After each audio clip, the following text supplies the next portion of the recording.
गुलखान, ये कब्रिस्तान, ये कब्रें इंसान की मौत का ऐलान करती हैं। हमें यहां बुलाने का मकसद क्या है तुम्हारा? आतिश खान, तुम्हारे और हमारे कबीलों के बीच दुश्मनी की वजह यही वो जमीन का टुकड़ा है जो आहिस्ता आहिस्ता हमारे कबीलों का कब्रिस्तान बन गया।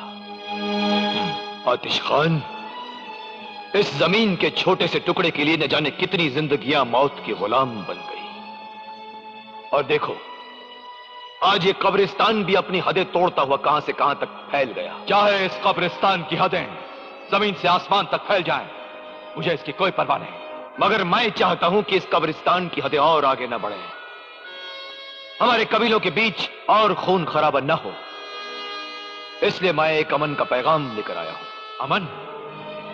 हमारे और तुम्हारे कबीलों के बीच अमन? गुलखान, आग और बारूद के बीच क्या कभी अमन जी सकता है?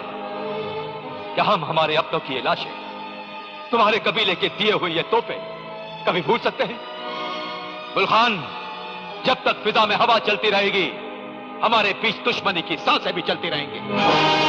मगर आतिश खान, मैं हमारे कबीलों के बीच अमन की ऐसी बुनियाद डालना चाहता हूं जिस पर नफरत की नहीं, सिर्फ मोहब्बत की दीवारें बनेंगी। दुनिया में ऐसी कोई शय नहीं गुलखान जो हमारे और तुम्हारे कबीलों के बीच अमन और मोहब्बत पैदा कर सके। ऐसी शय है आतिश खान, सलमा और सलीम की मोहब्बत।